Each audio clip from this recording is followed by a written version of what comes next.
Amazing. Thank you so much for joining, everyone. We'll get started now, and I imagine there'll be people joining as we go. So don't worry if people are coming in and out a little bit. Thank you for taking the time to be here. What I'm going to run through today is a live breakdown of our growth protocol, specifically designed for boutique B2B businesses, and we'll talk about what we mean by that in a second. And the title is How to Find Market Resonance and Build Demand so that your ideal customers come to you. And all of that is without any spammy cold outreach. You don't need a large marketing budget, and you don't need to take hours and hours and hours creating content. So I'm going to get into a bunch of stuff here. I've taken quite a lot of time to put this together. Some of it will be slides, but it won't be death by PowerPoint. I'm also going to walk you through a protocol map later on in the process as well, and just kind of give you like the step-by-step of what we do to grow our business, and obviously what we're doing with our growth partner clients as well. Before I get into that, I'd love to just get a sense from the room in terms of who's here and what your roles and responsibilities are. So you don't have to, I mean, you're welcome to unmute yourself and say hi. I know some of you already, I think some of you are probably new to me and my stuff. You're welcome to unmute yourself and say hi. Equally, if you just want to put in the chat now your job title and kind of your responsibility. So are you founders of the company? Are you in marketing? And what are you hoping to get out of the session today? So if you could either unmute yourself and just jump in, or pop something in the chat, that would be really helpful. Yeah, happy to do that if you'd like. So I'm working for Giant Global at the moment. It's a new division for Giant, where we're expanding into international payroll. So completely new division, and I'm needing to get some traction in the marketplace. So although Giant's been around for 30 years and is kind of known, we're not known for international payroll. So I've kind of got the task of launching something new, and obviously I've known you from the past, back in your PGC days, and saw all the stuff you were doing online. So I thought it'd be really interesting to see if there's some things I could pull out from here to help with a new product launch. Love it. Love it. Well, I think this is really going to help you. And thanks for being brave and jumping on and unmuting yourself. We've got lots of other answers here as well. Founder of a branding agency, one-man marketing department. Geez, I know what that feels like. CEO of Shake Content. Oh, hey, James, good to see you. IT manager, services business. Perfect. Repeatable model to acquire clients. Well, you're absolutely in the right place. Perfect. Thank you, guys. Thank you for being here. I'll just get straight into it. So who this presentation is really for is established and boutique B2B companies. That's kind of where we focus this.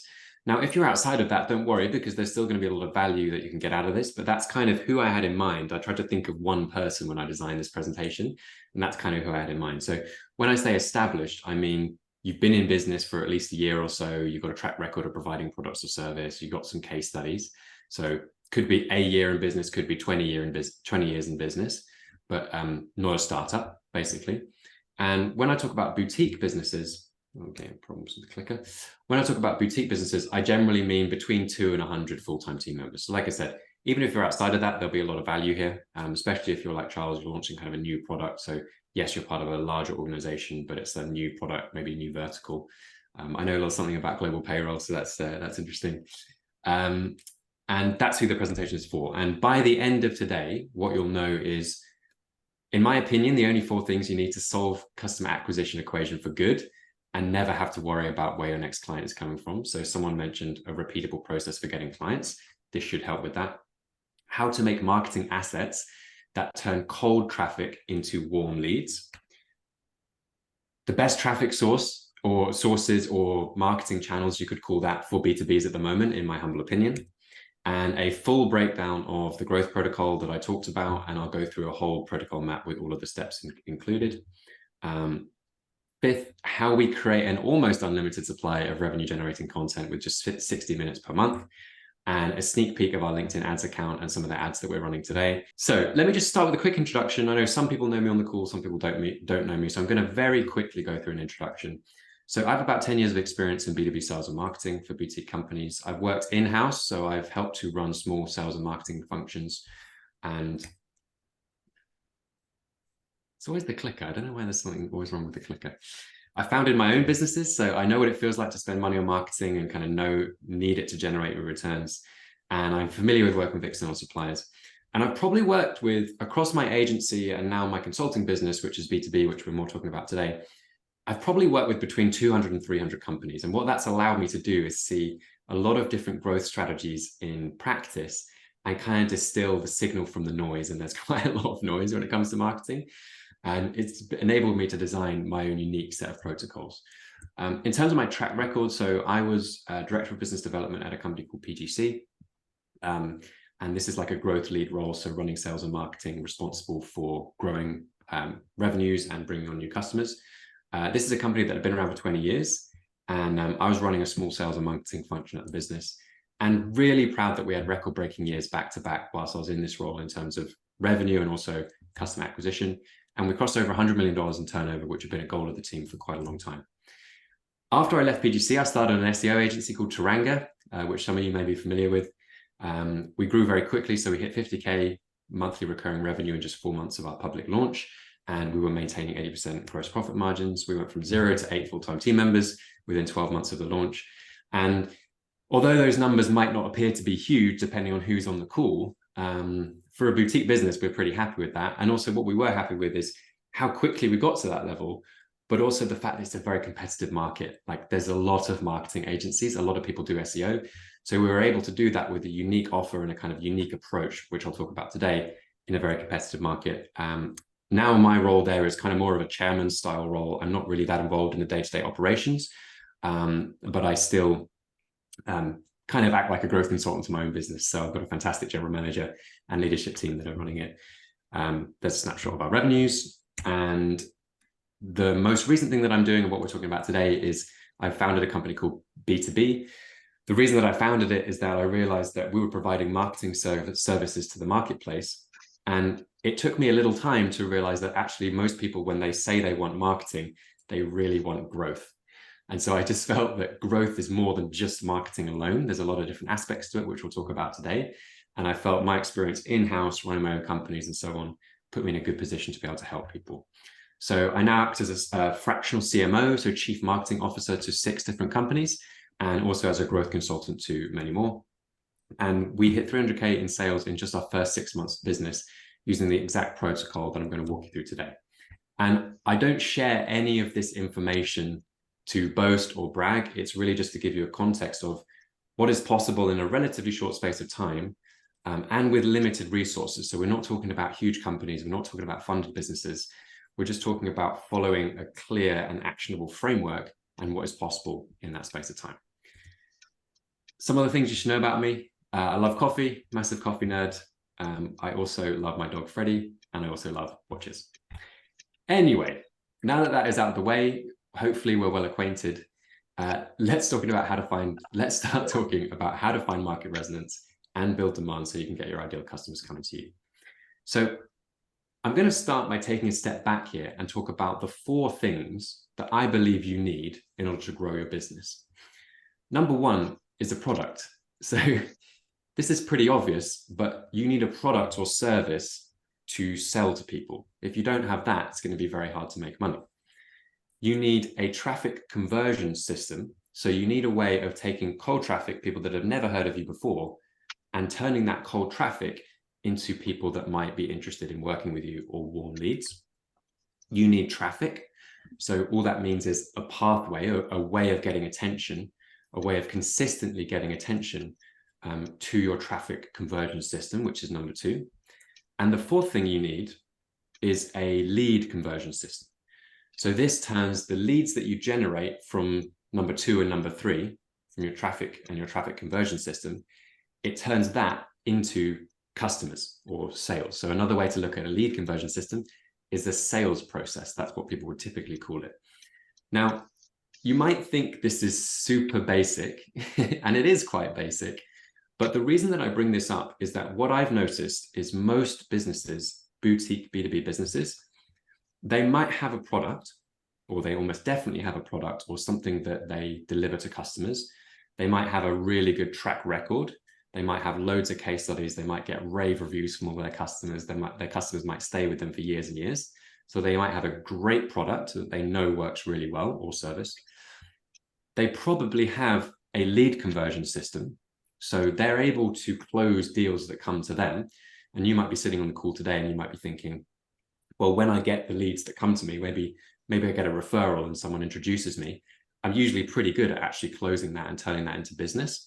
So most people have a product or a service, and they also have a sales process, or at least the makings of a basic sales process.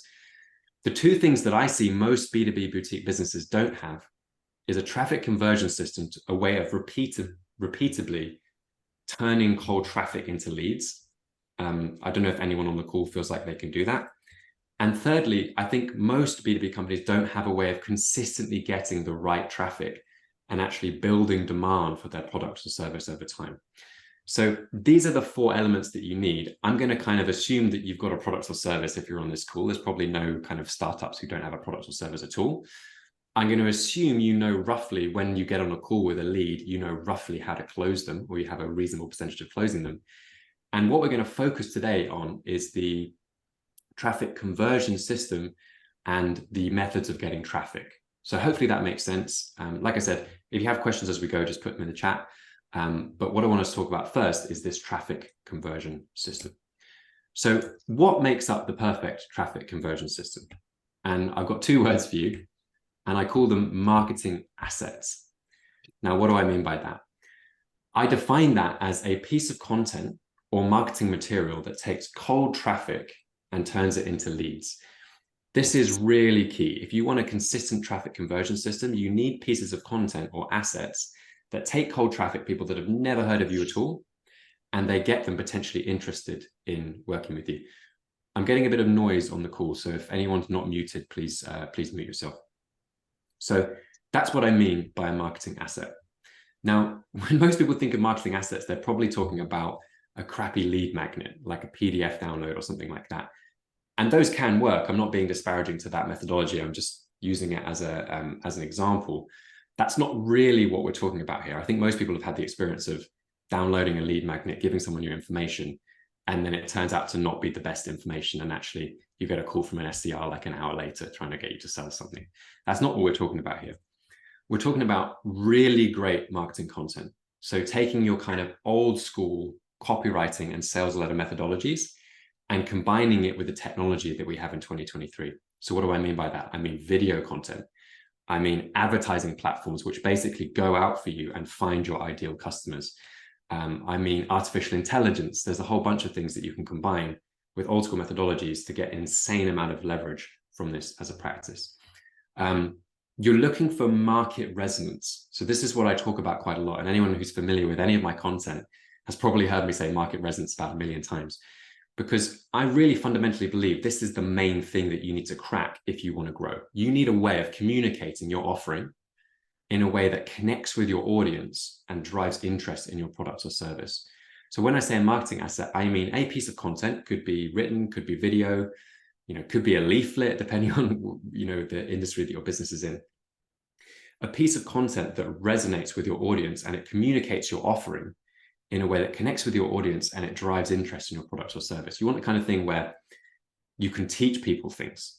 You want the kind of thing where, the ideal situation is to put words to thoughts or feelings that your prospects have had and put words to it. That's super powerful. That's a really powerful way to get resonance.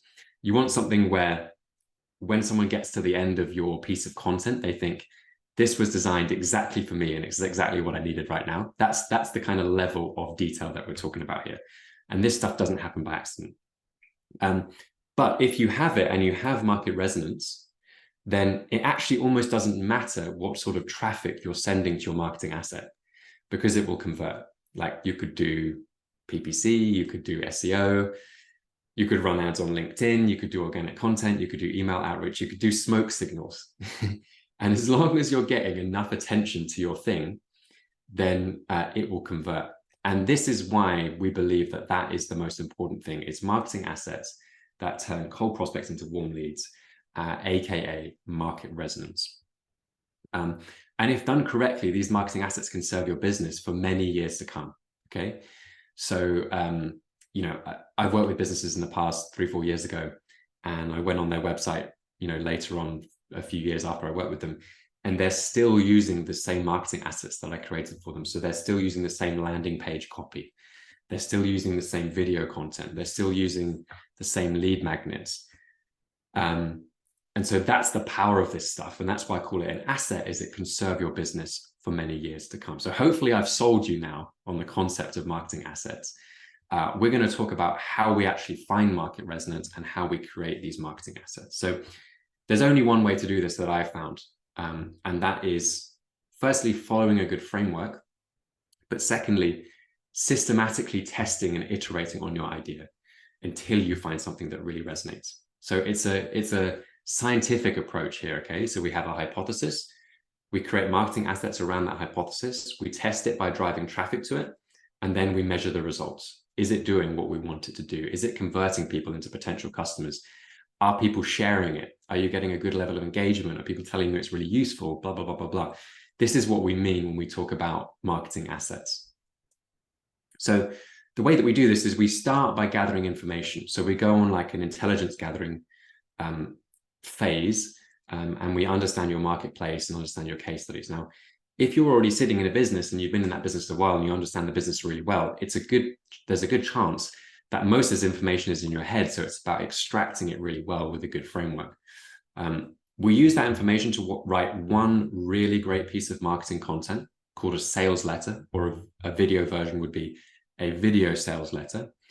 And then we send traffic to the asset using the protocol, which I'll show you and walk you through in a moment.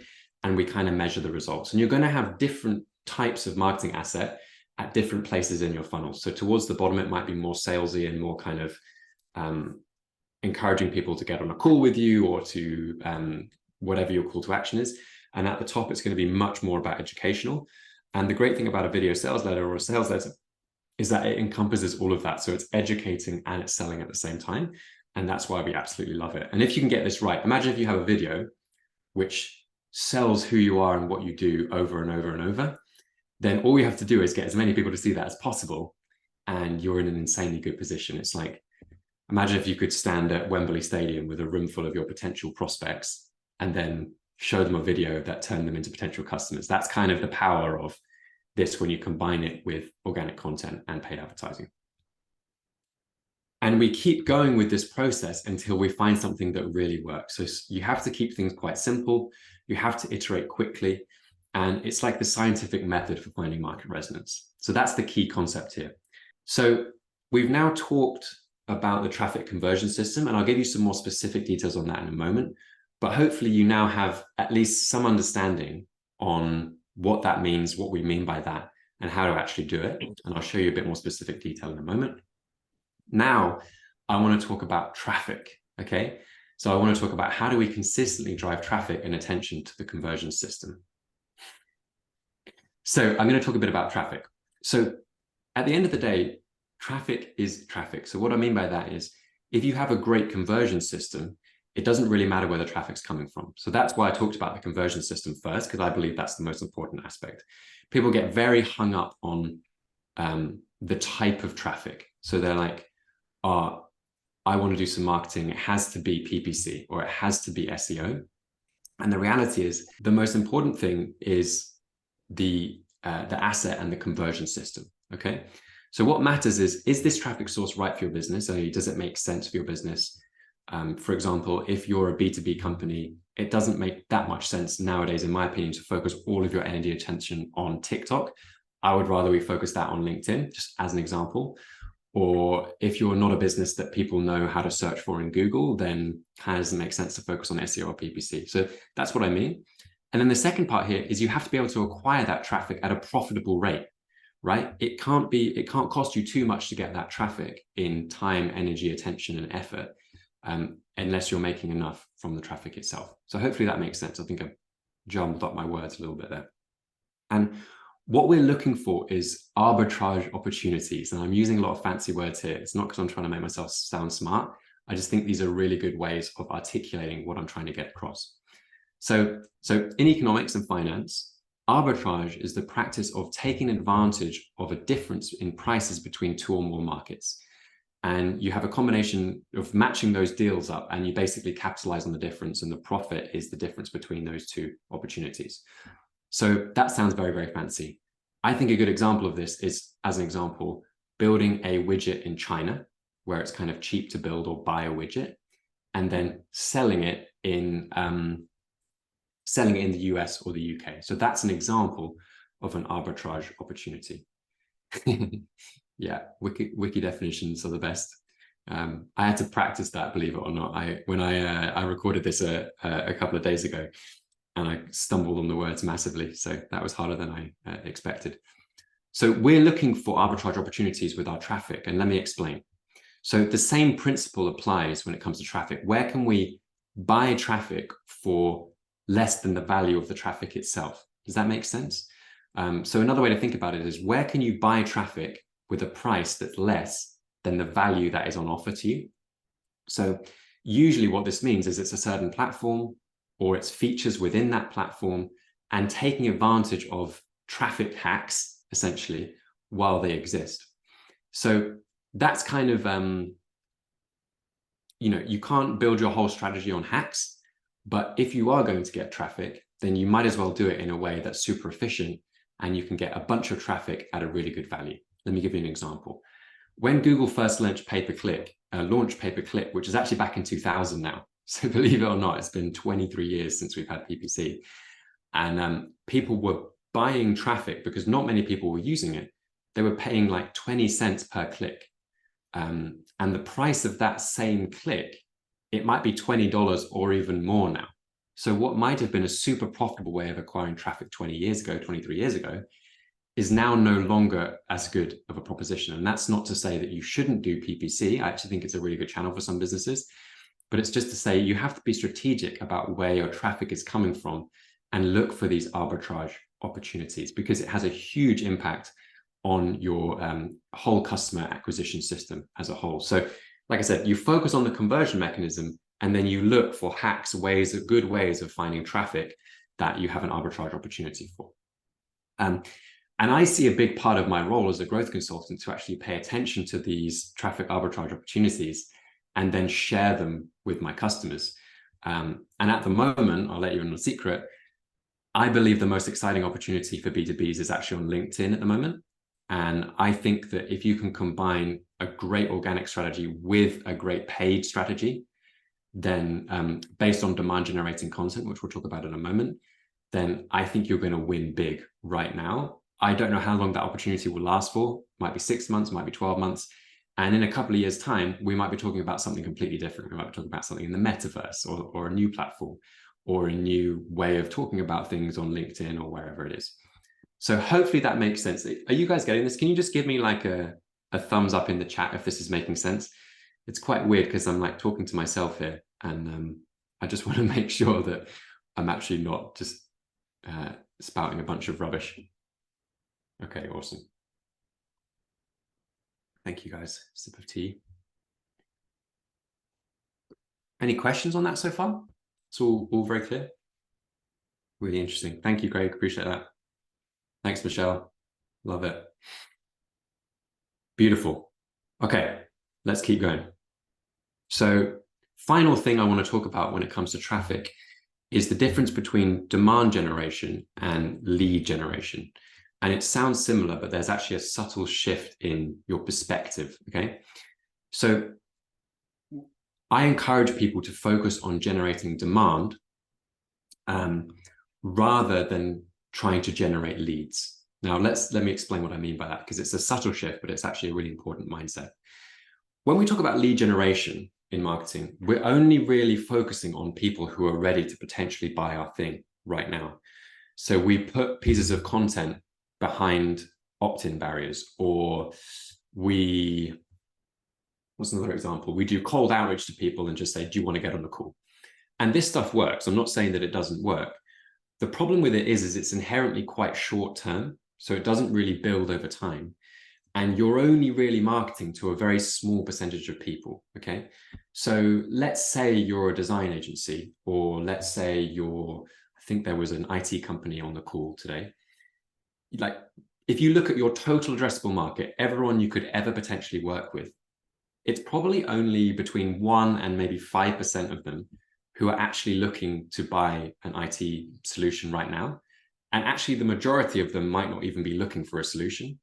And so if you target everyone with lead gen marketing, you're going to turn off the majority of your marketing, of your marketplace, because they're not interested right now. So what we do with demand generation is we focus on actually educating our marketplace and educating the customers. And then it means when they are ready to buy, they see us as the best or only option available. So that's really what we're trying to do here. So they'll come to you as and when they're ready. And often that's out of your control. So with the IT example, they might have a cyber attack and they suddenly need someone who knows about cyber, or they might be moving to a new office and they need a bunch of extra equipment. So they'll come to you as and when they're ready if you've positioned yourself properly and you've built demand. So it will generate leads, don't get me wrong. It will generate short-term leads as well. And we can look at some more lead generation style tactics, especially down in our funnel when people know us better. But my encouragement is to focus the majority of your marketing on generating demand for your product or service, providing education, value, case studies, insights. And then as and when they're ready to do your thing, they're going to come to you. So the opportunity here is that you get to effectively create your own marketplace and build a wave of in-market buyers that see you as the best or the only option available. Okay, so the thing is, again, I'll use the IT example. If someone needs an IT solution now and they don't know anyone, then they'll probably go out and contact a bunch of people. And so even if you have those conversations, you're probably competing against a lot of competitors. Versus if you can educate your customers and they see you as like the best option available, a thought leader in the space, then they're probably going to call you up first. You're probably going to be their first port of call. And that's what we're looking for here. We want to be the best or the only option available for our customers. Hopefully that's making sense. So what I'll do now is let me just open this up. And I'm going to actually walk you through the step-by-step of the protocol here. And you can see I've got tons of tabs open. The reason is I want to give you some examples. I've got my LinkedIn ad account here. This is for organic content that I can show you in a moment. So what I'm going to do is I'm going to go through this step by step. And we basically do this in 2 phases. Okay. So we start with a finding resonance phase and the building the foundations of our positioning. So this is mostly about the traffic conversion system. And then phase 2 is about actually building demand for the product or service. So this is where we really boost the amount of traffic we're getting. And then we can use this as a traffic source to test the marketing assets that we've created. So the purpose of phase 1 is to find market resonance, so a way of communicating your offering. We do this with scientific testing and iteration. I'm actually not going to touch on that because I think I've given you the context. So we start here.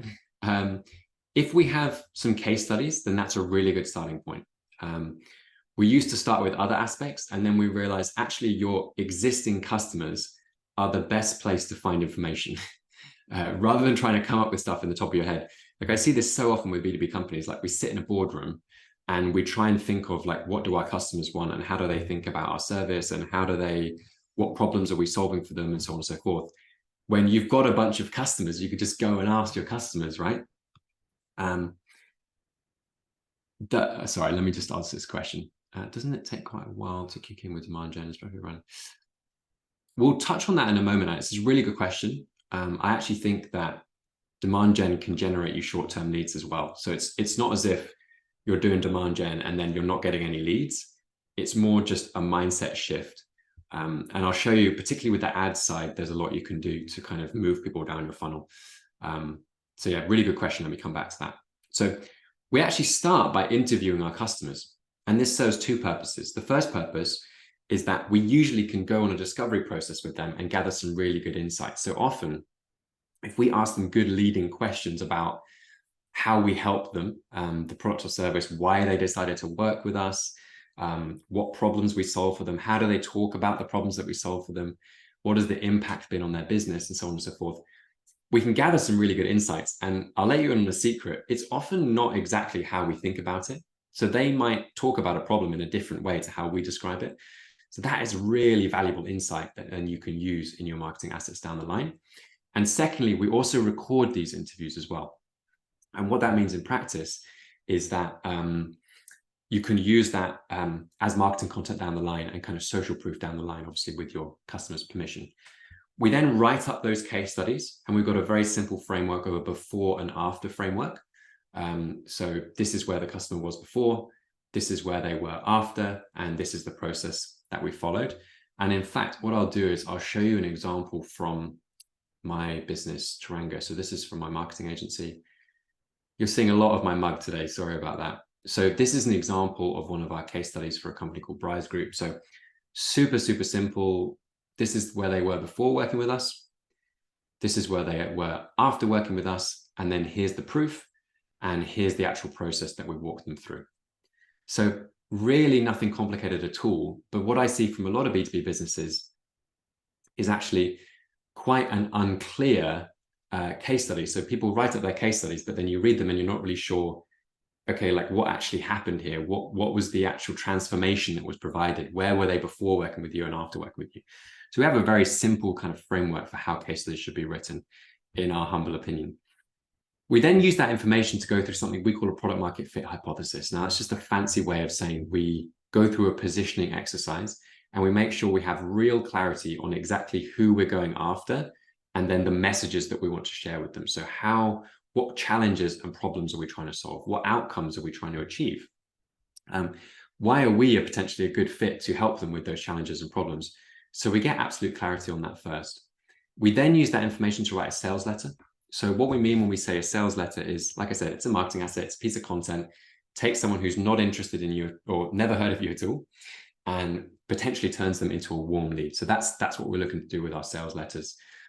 Again, we have frameworks of how to actually do that in practice, but long story short, it's basically, it's not quite, it's an elevator pitch, but it's sort of more than an elevator pitch. So it's like a whole marketing argument of who should work with you, some unique insights on the market, and so on and so forth. So we have a sales letter. So now we have some assets. We have case studies and we have a sales letter. And then we probably also have done a video sales letter as well. And we'll add those assets to the website, and we'll potentially consider having a separate funnel as well, depending on the approach that we want to take. So now we have our marketing assets. We're in a good place. That might actually generate you some business right away. I can think of one customer in particular who we helped them write a couple of case studies. And then as soon as they shared them publicly on LinkedIn, they got some inbound inquiries for their service. So that can potentially work right away, although 9 times out of 10 need to work a little bit harder, unfortunately. So we test it with traffic and we follow the steps in phase 2 to test it with traffic. And then here is the important part. We ask ourselves, is what we're doing, is it resonating, right? Are people coming to us and wanting to work with us? Are people saying that what we're doing is resonating? Are we getting a good amount of leads? Are we getting engagement? Are people sharing, organically sharing what we have to offer? And if the answer to that is yes, then that's great. We're now ready to really ramp things up and go to phase 3. Like I said, I'll talk about phase 2 in a moment. If the answer is no, then that's actually okay. And that's pretty normal. What we need to do is just go back to our hypothesis, update it, and then update our marketing content, our marketing assets, and then we kind of go again until we have something that really, really resonates. So that's phase 1. And this is moving on into phase 2. So this is how we actually generate demand and we actually get traffic towards our traffic conversion system. Because now we've set up the traffic conversion system, it's about testing it with traffic. Thank you for the questions, by the way. What I'm going to do is I'll take a break when I've got to the end of this section, and we can go over any questions then. So we now kick off phase 2. The first step here is to install the B2B demand gen content machine. So what do we mean by this? We want to produce loads of content. We want it to be demand generating. But the problem is, and the thing that I see a lot of businesses do, and the difficulty is, it takes a lot of time and energy and effort to consistently produce loads of great content, right? And so we found actually the best way to do this is, and this only works if you're a subject matter expert, okay? So this doesn't work if you're just pretending to be a subject matter expert, or if you don't really have anything interesting to say, then this strategy doesn't really work. But what we found is that actually, if we just hop on a call with our customer, kind of an informal podcast style call, and we record that call, then that gives us lots of great content. So it gives us a long form style piece of content. It also gives us shorter clips that can be posted on social media and so on and so forth. So what we find is that even with just 60 minutes a month, that can produce kind of a month's worth of content. You might get 5 to 10 clips from that. You'll get a long form thing. You can obviously do blogs and write-ups as well if you like. There's a lot of different ways to use that. And we found this is the best way to consistently produce loads of revenue generating content. And it's really important on these calls. You're not doing a lot of selling. Okay. So someone's going to ask you about the state of the market. They're going to ask you about what you're seeing. They're going to ask you for your advice. They're going to ask you for your case studies and so on and so forth. So you're not really on there to like sell your product or service. You're there to display your expertise, and then that gets shared publicly. And we allow the marketing assets that we've created in phase one to actually do most of the selling for us. Okay. So we're driving traffic to these using this methodology, and it's educational focused. And so by the time they get to the marketing assets, they probably know a little bit about us already. Now, we're going to be posting this content on LinkedIn. By the way, this would work on other platforms as well. So this would work on your Twitters or your Facebooks as well. Like, this is really a high level strategy that can be applied to any platform, in my opinion. I just use LinkedIn because it's the one that I know the best, and I think it's probably the best fit for most B2B providers. So we're going to optimize the LinkedIn profiles of whoever's posting this content. So generally in most businesses, there's between 1 and 3 genuine subject matter experts. Obviously, if you have 3 different people posting content at all times, then that can be helpful. But a lot of our clients, it's just maybe the founder. So they're a founder-led company. They're really the subject matter expert, and they become kind of the face of the company, and they drive the business forward. As an optional extra here, a very easy way to get more efficiency from this process is to install, we call them remote SDRs. Other people might call them virtual assistants. And we install them into your LinkedIn profile, and they can basically strike up conversations and help you with engagement. So you're going to be posting a bunch of content, and you'll have people viewing your profile, you'll have people commenting, you'll have people sharing your content, and so on and so forth. And you want to be able to strike up warm conversations with those people. And this is so much more powerful than sending a cold DM to someone to say, hey, do you want to work with me?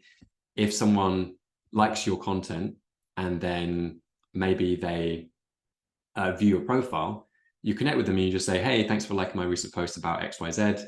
How are you doing? And it just strikes up a very natural conversation. And this helps you to get more efficiency out of your process, because what we tend to find is that people need to see us several times in order to make a buying decision. And so the more we can just be front of mind and actually strike up those conversations ourselves, the better we're going to do. Just got my dog behind me making a lot of noise. Sorry about that. So that's the remote SDR. So that's your LinkedIn organic as a channel. Now, the next step here is we want to look at Google Ads. So Google Ads are not appropriate for all businesses, okay? And that's because in certain industries, it's going to be super competitive to get traffic from Google. But then in other cases, it's a great way to get high intent traffic very quickly. So what do I mean by that? You get people who are searching for the solution to the problem that you solve. So there's buying intent within that, that search, which is different to someone who's never heard of you before on LinkedIn and might not even be interested in your product or service right now. So this can often be a way to get some quick wins. And if we have a budget for Google Ads, then that can be a good source of traffic. So we set up your Google Ads account. We go through ads and keyword strategy. Now, this is the fun part. This is the bit that I really love. And this is combining your organic content with targeted paid ads as well. And this, I would say, is probably the sort of special sauce to this as a protocol. There's lots of people that can help you post content on LinkedIn. What I haven't seen people do is combine the marketing assets with the LinkedIn, with the Google Ads, with the paid on LinkedIn. And this is where you create a really insane flywheel, okay? So let's just say you have a decent budget for cold ads. And I usually say if you don't have £50 a day to spend on cold ads for at least, let's say 1 to 3 months, then probably just focus on warm ads. And you can get started with retargeting warm ads for £10 a day, maybe £15 a day, depending on your audience size. So you can get started with that very quickly. Let's just say you do have budget. So you're going to take the content that performs really well organically. You're going to review that, the ones that perform the best, and the ones that people seem to be resonating. You're going to boost that to your audience, your cold audience, with paid advertising. So people get really tripped up here. They think, okay, I'm running ads on LinkedIn. I need to have different content for my ads than I have for the organic content. And I think the right way of looking at it is it's just content, right? And organically, it's going to get organic reach. So people in your network are going to see it. People in your network's network are going to see it. but it can't be targeted in front of the exact people that you want. And that's the beauty of paid on LinkedIn, is you can put your message in front of the right people whenever you want them to see it. And that's really powerful. And if we don't already have the SDR in place, we'll optionally add an SDR to make sure we're getting as much efficiency out of that process as possible. Now, here is the fun bit, okay? So if you are running cold ads, but even if you don't have budget for cold ads, we recommend to run retargeting ads. So what do we mean by this? We call them warm ads. And then there's also another layer called hot ads, which we'll talk about in a moment. So a retargeting ad is, you can retarget people, for example, who have been on your website, or you can retarget people who have been to your company page, or you can, for example, retarget people who have watched your content in the cold layer of advertising. So let's say you have a 3-minute video, you can retarget people that watch 50% or more of that video. So this is the power of this process, right? Because people see an educational, valuable piece of content in their newsfeed, pops up, just looks like organic content. We're also using a lot of thought leader ads at the moment, which is where you boost your personal posts. So they see this pop up, and maybe they watch the video and they think, oh, this is kind of interesting. And then 2 days later, they see another ad in the warm layer, and you can be very strategic about the types of things that people see in each layer. And then before you know it, within the next sort of 30 to 90 days, they've seen 5 or 6 pieces of your content. And then strategically, you're going to plant what we call as a hot ad. So this is like very high intent traffic. This is much further down in your funnel. So perhaps they've been to a particular page on your website, like a pricing page or a demo page. We call these key page views, basically. So maybe they've been to your pricing page. That's a reasonable sign that they might be looking for potentially your solution. Or if they've interacted with the ads in your warm layer. So let's say, for example, someone's seen 50% of your ad in the cold layer. They then watched another 2 videos, and they watched 50% of the videos in the warm layer as well, 50% or more. They now know a bit about you, and we can afford to target them with a more targeted message of like, hey, this is what we do. Do you want to learn more about it? Do you want to take that next step, whatever that next step might be? And the power of this is it creates a really insane flywheel, okay? Because you're posting organically, and that will build your retargeting audience, because it will drive people to your website, which will then drive up your retargeting audience. And the same with the cold. So you're driving loads of traffic with cold and boosting your content. That will actually boost your follower count, which means you have more people to share organic content with. And it will also feed into your retargeting audience. So you find that your organic posts feed into your retargeting, and your ads feed into your organic. And you kind of get this insane flywheel where over time, if you're posting the right messages and sharing the right messages, it just builds this insane wave of demand for your product or service. So it takes some time to get up and running, not as much time as you think. But once it's up and running, you'll be generating a lot of really high intent, high quality leads. And that's the difference here. If we're focusing on just doing lead gen all the time, we are going to generate good leads, but we're also going to generate some NAF leads as well. And so this tends to generate better leads that you can probably charge more. They probably close quicker because they trust you already. And they're probably better customers to work with overall. So sales cycles shorter, better customers in general. So that's really phase 2 and the demand generation side of things. I won't cover phases 3 and 4 here, but phase 3 is all about your sales process. So now that we've positioned ourselves properly, we have a traffic conversion system, and we have built up demand, and we built up traffic using this protocol here. We now need to look at that sales conversion mechanism. Usually there isn't that much work to do on this, because if people are coming to you, it's typically easier to close them than you think, and you're really just acting like a consultant rather than a salesperson. But often there are ways we can improve the efficiency there. And then the final thing is to look at an omnipresent strategy. So now we take that same content, we post it on more platforms, we do retargeting on more platforms as well. It just creates this effect that you're everywhere at all times, because at this point you've proven the model. You've proven that you have market resonance, and it's about getting as much attention as possible. So hopefully that makes sense. I've done a lot of talking. And I'm going to go through some questions now. If you do want to unmute yourself, please do. I think it would be good to hear from someone else's voice. Right. Doesn't it take quite a while to kick in with demand gen? So I mean, look, ideally you want to be able to do both. So I think the mistake that people make is they only do demand gen, or they only do lead gen. For me, I think you focus most of your attention on demand gen, and then every now and then you kind of have a little lead magnet, or you have, an offer to potentially jump on a call with you, or something that's more lead generation style. And I think that's the key. But really, the ratio could probably be something like 8-2, like 80% demand gen, 20% lead gen. Hopefully that answers your question, Alex. The ICP discovery campaign, I didn't mention that. That's basically if you don't have any customers yet, or you don't have enough customers, we go through a process of basically hopping on interviews with your ideal customers. And we either do that by sharing something valuable with them, or potentially we can even bribe them with like gift cards and stuff like that. That works in some industries, doesn't work in others. More often than not, most of the clients that I personally work with have been around for quite a while, actually, and they have got loads of great case studies. They just haven't positioned them in the right way.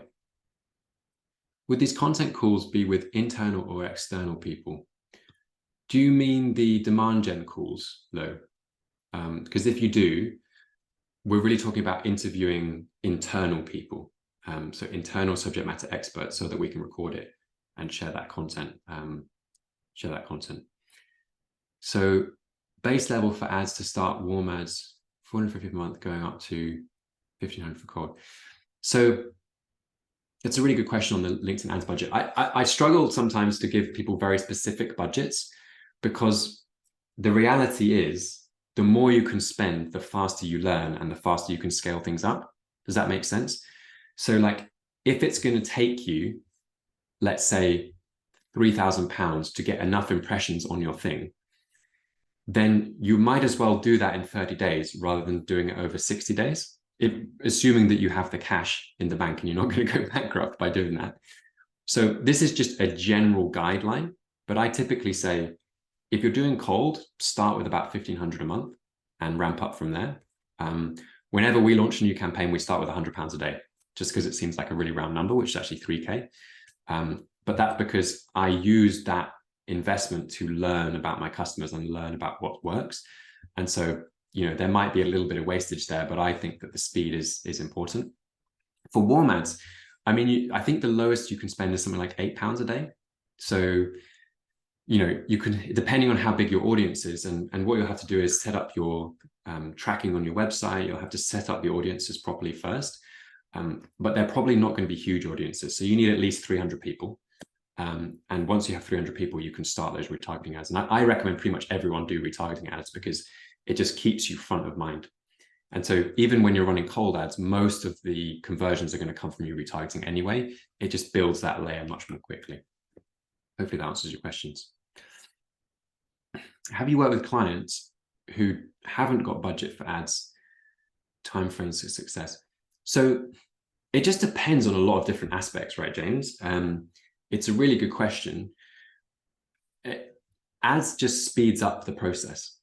So like organic works, it works really well.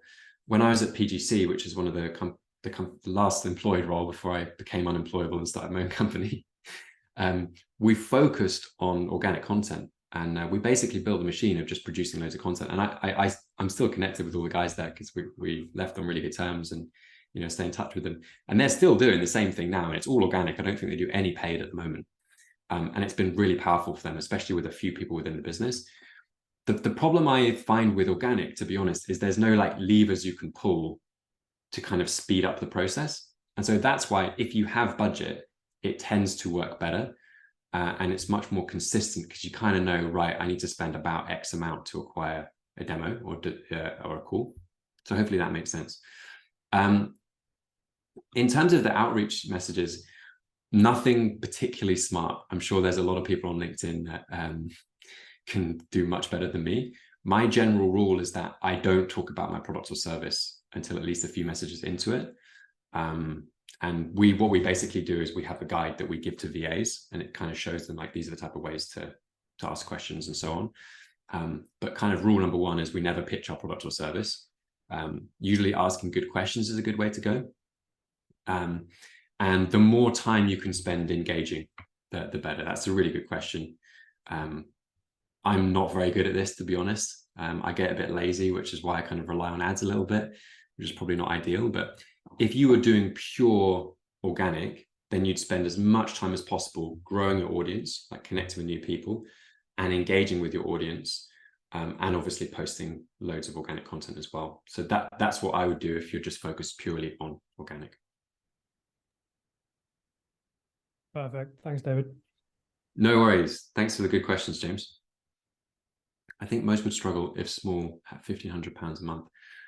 It sort of depends, Guy. So it depends on your business. For some customers, that's not going to be, or for some businesses, that's not going to be achievable. And in those cases, I recommend you focus on primarily organic content, and that can generate you great returns, especially if I think you're in IT, right? Especially if you're in IT and you probably keep customers for a very long time. So yeah, it just depends. It depends how much you charge your customers as well. Like one of the key things we're looking at always is what's that customer acquisition cost to LTV ratio, and how quickly do we generate the returns on the money that we spend. So for example, with my SEO agency, where we run ads as well, we make the LTV of a customer is between 20 and 30 grand a year. So we can afford to spend a reasonable amount of money to acquire that customer and it still be very profitable. But it obviously depends on all of the metrics in your business. And you ideally want to collect money up front if you're running ads, or as much money as you can up front, because then you kind of liquidate the cost of acquiring the customer. So hopefully that makes sense. Yup says, seems like you need a lot of visitors for retargeting. Sorry, I don't really understand the question. You don't need that many visitors. You just need 300 people in the audience. Save 10% of every project sold. Yeah, that's a good idea. Yeah. No, that's fine. That's fine. In that case, Guy, yeah, I think that's a really good suggestion from Yap, or Yap. Sorry, I forgot your name wrong. Focus on organic first, and then build up a war chest that you can then use to reinvest in your paid ads. There's nothing magical about paid ads, guys. It's just a way of getting your content to more people more quickly, and the right people. Yeah, you do have to have a reasonable amount, but I mean, it depends. Most people have traffic coming to their website already through organic sources and maybe through PPC and so on and so forth. If not, it will build up over time. Don't worry, and you'll drive people to LinkedIn. Okay, good questions. Now, let me give you some examples of what this content looks like. Hopefully, I'm not going to show you a bunch of messages. So this is an example of one of the pieces of demand generation content that we've been using recently. So you've probably heard me talk about doing marketing and not growing. And this is me basically explaining it. This is Stacey, our creative director, and I took 2-3 minutes to explain it. And you can see it's had quite a lot of impressions, not massive for sure. And this is another misconception. You don't have to have a huge audience. So I have something like 11,000 people following me. And I'm sure there's probably people on the call who have much larger audiences than that. But if you have a good audience of the right people, it can be very, very powerful. And we've actually boosted this. I think we've stopped now, but we have boosted it in the past with paid ads as well. So this is a newish feature on LinkedIn called Thought Leader Ads, where rather than boosting a post from your company profile, which was the old way of doing things, you can actually boost your organic post. So the benefit of that is it increases your follower count because people see more of you. There's also a link to go on your website, which will feed into your retargeting audience. And it just means more people are going to see you, and it's better than just posting from the company page in general. So that's one example. Another example would be this one. So another short that we took from that same interview. So these are both the same interviews, and we talked a bit about the type of customers that we like to work with. Again, not in an aggressive way, but like, hey, this is what excites us. And it means that by the time people potentially want to work with us, they kind of know a bit about who we're about and what we're up to. Now, let me give you an insight into what the ads account looks like at the moment, just as an example. So this is our cold layer. We've got some thought leader ads in the cold layer. So we're spending £25 a day currently on this video, which was an explanation of how we generated a whole bunch of revenue without any without a real website. So we've only recently redesigned our website, and we actually have something that looks like a proper website now. Previous to that, it was literally just a landing page with a marketing asset on it, a video sales letter, and we just drove all the traffic to that. We've only recently actually kind of redesigned, so we kind of look like a proper company now. So that's an example of what we put in the cold. So at the moment, so we've spent £170 on that in the last 7 days, and it's costing us about 85 pence to get someone to click on that, and we're getting a 2% click-through rate. Actually, we've seen a lot higher with thought leader ads because they're quite overpowered at the moment. LinkedIn is quite a new feature, so they like to promote it. So that's kind of an example there. Let me just show you more. And then in the warm layer, we've got more variety of different messages running. So this, bear in mind, is people who have been on our website or people who have seen us before. We have that same ad. And then we have the doing marketing, not growing video. So there's nothing commercial in that video at all. I'm not selling anything in that video. Rejected, love it. The ordinary business one, and then another video of me talking about focusing on generating demand, not leads. So you'll see none of this is really commercial. Like there's no calls to action or anything really. And then what we've just recently started doing is we have what we refer to as the hot layer. We'll just find it for you. So hot. And this is essentially just a video of me walking through this exact protocol and just saying at the end, we'll build this whole growth infrastructure for you if you want, and requesting a demo. And if people are interested, they can jump on a demo. So it's not a hard sell, but by this time we kind of know, hey, there's a reason these people know us quite well. They've seen us a few times, and it's fair for us to ask for a demo at this point. So that's some examples of the content that we're running on LinkedIn. See if we've got more questions. Who is your perfect client? Great question. Love it. Teed me up very nicely. So we work, like I said before, mostly with boutique B2Bs. So either service or software companies. It's quite a big potential market for us. And we're looking for people who, to come back to those 4 things, and maybe I'll jump back into the presentation now. To come back to those 4 things, we're looking for people who have that product or service already. So there's plenty of growth people that love working with startups or kind of funded startups and that kind of thing. That's not really us. We're looking for people that have a proven product or service.